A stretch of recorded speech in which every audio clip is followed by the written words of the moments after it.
ادھر بخت نصر کو خواب آیا، اب صبح اٹھا تو خواب بھول گیا۔ اب بہت سوچا سمجھ میں نہ آیا کہ خواب۔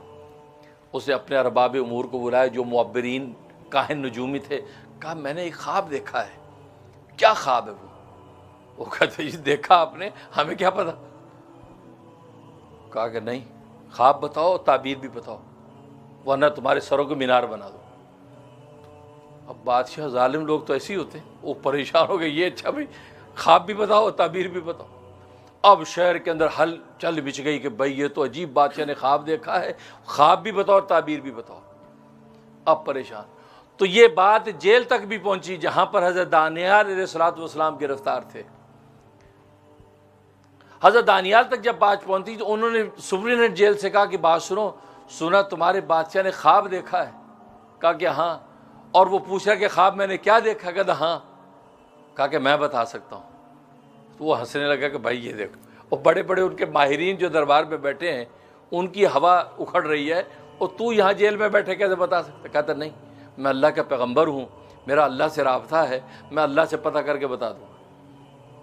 اچھا چلو، وہ لے گیا بادشاہ کے پاس، بخت نصر کے سامنے کہا جی یہ شخص ہے، یہ قیدی ہے، اور یہ بنی اسرائیل کے مقدس لوگوں کا جو خاندان ہے نبیوں کا، یہ ان میں سے ایک آدمی ہے۔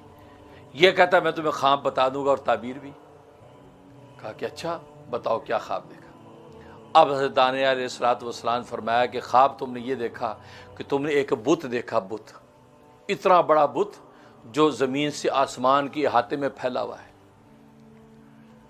جس کا اوپر کا حصہ سونے کا ہے، نیچے کا حصہ چاندی کا ہے، اس کے دونوں رانے لوہے کی ہیں، اس کی پنڈلیاں جو ہے وہ مٹی کی ہیں۔ اس طرح کا ایک بت ہے، یہ تم نے دیکھا، اور وہ اتنا حسین و جمیل اور پرکشش ہے کہ تو اس کی پرکشش اور حسن و جمال کے اندر منہمک ہو کے حیران ہو کے دیکھ رہا ہے کہ اچانک آسمان سے ایک پتھر گرا، وہ پتھر اس کی ٹوٹری پہ لگا، اس کی ٹنڈ پہ لگا، جیسے لگا ہے تو وہ سرمے کی طرح بالکل مٹی ہو کر زمین کے ساتھ لگ گیا، اور وہ پتھر جو لگا تھا وہ پتھر پھیلتا پھیلتا پھیلتا پورے افق کو اس نے گھیر لیا، اور اتنے بڑے پتھر کی ہیبت دیکھ کر تو گھبرا گیا، تیری آنکھ کھل گئی۔ بادشاہ نے کہا بالکل یہی خواب دیکھا میں، یہ خواب دیکھا، تعبیر کیا ہے؟ اللہ اکبر۔ حضرت دانیال علیہ السلام فرمایا کہ تو نے یہ بت دیکھا، یہ عصبیت کا بت ہے، یہ قومیت کا بت ہے، یہ اوپر سونے کا جو حصہ ہے یہ تیرا زمانہ ہے، کہ یعنی جو اعلیٰ ترین، جو اس وقت بڑی قوی اور بادشاہ کی نسلیں چلی آ رہی ہیں، اور اس سے نیچے تیری اولاد کا زمانہ ہے جو چاندی ہے، اس سے نیچے لوہا، وہ جو فارس کے جو لوگ ہیں ان کی حکومتیں ہیں، اس سے نیچے چلے جائیں یمن کی کمزور حکومتیں ہیں، تو گویا کہ یہ پوری یہ عصبیت کا وہ بت ہے، اور جو اس عصبیت کے تحت دنیا میں بادشاہوں کا نظام چل رہا ہے جو ظلم و ستم پر مبنی ہے، عدل کا نام نہیں۔ تو آسمان سے جو پتھر گرا ہے وہ پتھر یہ نبی آخر الزمان کا دین محمدی ہے۔ اللہ اکبر، اللہ اکبر، نعرہ رسالت محمد رسول اللہ، تاجدار ختم نبوت زندہ باد۔ کہا کہ یہ دین محمد کا وہ پتھر ہے، اس پتھر نے آ کے اس عصبیت کے بت کو توڑ دیا اور بالکل سرمے کی طرح مٹی کر دیا۔ اس کے بعد وہ پتھر پھیلتا پھیلتا پورے عالم میں پھیل گیا۔ اس کا مطلب دین محمدی جب آئے گا وہ عصبیت اور قومیت کے بت کو توڑ کر پارا پارا کر دے گا، اور عدل و انصاف کا پرچم پورے عالم میں پھیلائے گا، اور دین محمدی پورے عالم میں راج کرے گا۔ یہ دیکھا ہے اس نے، کہا بالکل صحیح دیکھا، اور یہی خواب اور یہ تعبیر۔ بڑا خوش ہوا، اس نے حضرت دانیال علیہ السلام کو آزاد کر دیا۔ اب جب یہ خبر پھیلی کہ دین محمدی آئے گی اور نبی آخر زمان آنے ہیں، تو بنی اسرائیل کہ جنہوں نے وہاں پر بخت نصر کے ظلم و ستم دیکھے تھے، اور وہاں یروشلم کے اندر وہاں ندیوں کے ندیاں خون کے بہہ گئی تھی، انہوں نے پتہ لگایا اپنی کتابوں میں کہ یار وہ نبی آخر زمان آنے کہاں ہیں، تو بتایا گیا کہ وہ یثرب میں آئیں گے۔ یثرب کہاں؟ وہ یثرب مدینہ منورہ، یعنی عرب کی اس سرزمین کے اندر وہ نبی آئیں گے۔ تو پھر وہاں سے دو قبیلے، بنی نذیر اور بنی قریظہ، یہودیوں کے دو قبیلے بنی اسرائیل کے، انہوں نے وہاں سے ہجرت کی اور آ کر یثرب کے اندر آباد ہو گئے۔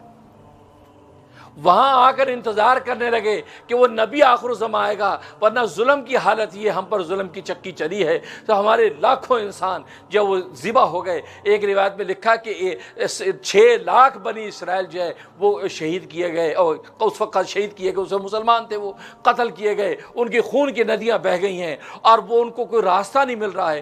تو یہ پھر وہاں سے پناہ لینے کے لیے ہم مکہ کے اندر مدینہ میں پہنچے، اور یہ خیبر کا جو علاقہ ہے وہ خیبر کے اندر جا کے انہوں نے پڑاؤ ڈالا اور یہاں پر یہ آباد ہو گئے اور نبی آخر الزمان کا انتظار کرتے رہے۔ اب نبی آخر الزمان کئی 100 سال کے بعد سرکار دو عالم صلی اللہ علیہ وسلم کی مکہ کے اندر بعثت ہوئی۔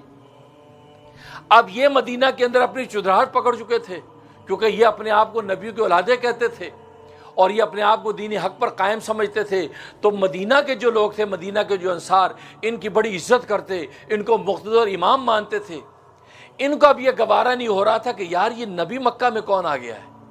اب انہوں نے جب تحقیق کی تو پتہ چلا ہاں یہ بنی اسماعیل میں سے نبی آ گیا ہے، اور یہ خود بنی اسرائیل میں سے تھے۔ انہوں نے یہ سمجھا تھا کہ بنی اسرائیل میں سے آخری نبی آئے گا، اور یہ بنی اسماعیل میں سے آ گیا۔ اب یہ پریشان ہو گئے، انہوں نے پھر نبی کریم صلی اللہ علیہ وسلم کے خلاف یہ ریشہ دوانیاں شروع کر دیں، اور یہ مکہ میں لوگوں کو بھیج کے آپ سے سوالات کرواتے، آپ سے بحث مباحثے کراتے، آپ پر طعن و تشنیع کرتے۔ اس طریقے سے یہ سارا سلسلہ چلاتے۔ تو لہٰذا یہی ہوا۔ اسی طریقے سے یہ وہاں جب آباد ہوئے ہیں تو آباد ہونے کے بعد جو ہے انہوں نے جو ہے وہ سرکار دو عالم صلی اللہ علیہ وسلم کا انتظار کیا کہ وہ تشریف لائیں۔ چنانچہ نبی کریم صلی اللہ علیہ وسلم جب مدینہ طیبہ کے اندر پہنچے ہیں، وہاں یہ یہود کے قبیلے موجود تھے، اور وہاں سرکار دو عالم صلی اللہ علیہ وسلم کو اگر آپ مانتے ہیں تو نتیجہ یہ ہوگا کہ ہماری چراہتیں ختم ہو جائیں گی۔ اور جبکہ ان کے آنے سے پہلے ان کی حالت یہ تھی، قرآن کہہ رہا وَلَمَّا جَاءَهُمْ كِتَابٌ مِّنْ عِندِ اللَّهِ مُصَدِّقٌ لِّمَا مَعَهُمْ، اور جب آئی ان کے پاس کتاب اللہ کی طرف سے جو تصدیق کر رہی تھی اس کتاب کی جو ان کے پاس ہے، وَكَانُوا مِن قَبْلُ يَسْتَفْتِحُونَ عَلَى الَّذِينَ كَفَرُوا، اور اس سے پہلے وہ کافروں کے اوپر فتح طلب کرنے کے لیے محمد کا وسیلہ دیتے تھے، کہتے تھے کہ محمد آئیں گے نبی آخر الزمان، وہ ہمارے نبی، ہم پھر تم سے پوچھیں گے۔ ان کے آنے سے پہلے ان کے وسیلے دیتے تھے کہ اس کے وسیلے سے اللہ ہمیں فتح دینا، اور بنی مشرکین مکہ کے اوپر جو ہے یہ وہ کرتے تھے کہ محمد آئیں گے پھر ہم تم سے پوچھیں گے۔ ان کے آنے سے پہلے ہی کرتے تھے۔ فلما جاءہم، اور جب محمد آ گئے معرفو، جس کو یہ پہچانتے تھے اپنی کتابوں کے ذریعے سے کہ یہاں محمد نے آنا ہے، تو کفروا بھی، انکار کر گئے، آپ کی تکذیب کر دی۔ بس اللہ نے کہا فلعنۃ اللہ علی الکافرین، اللہ کی لعنت ہو ان کافروں کے اوپر کہ جس کے انتظار میں وہاں سے چلے اور یہاں برسا برس صدیاں گزاریں، اور وہ جب سچی بات آ گئی، سچا محمد آ گیا، تو لیکن حسد اور بغض کی وجہ سے اب محمد کے انکار کر دیا۔ ایسے کافروں پر اللہ کی لعنت ہو۔